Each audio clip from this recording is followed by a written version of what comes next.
Our daily devotions are going to continue to walk alongside this Symbols of Salvation Advent devotionals from Concordia Publishing House. And in case this wasn't obvious, this will be our last week going through this because Advent devotionals end on Christmas, and Christmas is Saturday. So, today we have from Luke 1, it says, starting in verse 32, "He will be great and will be called the Son of the Most High, and the Lord God will give to him the throne of his father David, and he will reign over the house of Jacob forever, and of his kingdom there will be no end." Now, I think this is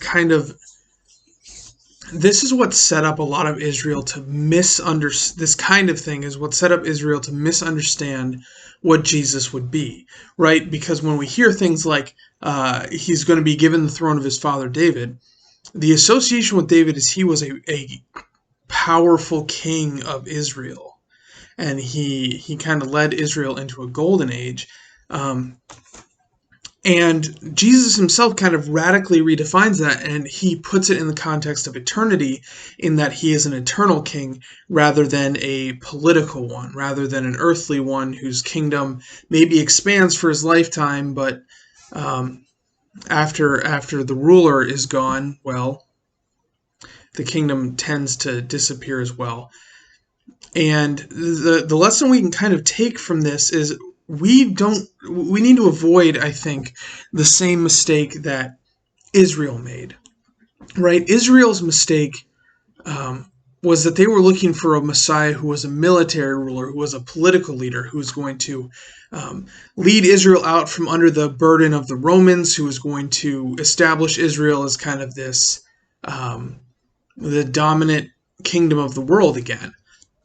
And that's not what Jesus was there for. So kind of how does that translate to us today? Well, what I would say is that we still kind of look for Jesus to be that. We still want our faith, our people, to be at the top of whatever power chain we're thinking of. We want the government to adhere to our desires, our ideas for what it should be. Which in and of itself is problematic, because within Christianity there are people who believe different things about what the government should be, what that should look like.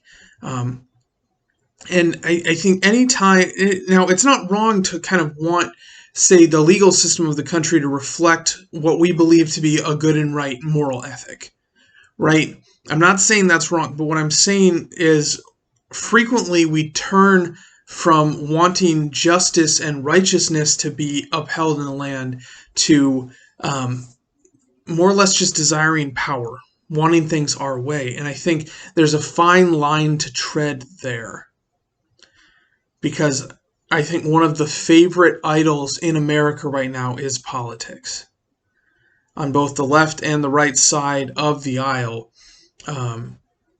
When you talk to someone about, well, what's going to solve the problem, it's the solutions of this political party, or what's going to make the country right again, what's going to make the country look the way it should.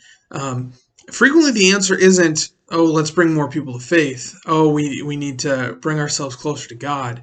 It's, this political party needs to be in power.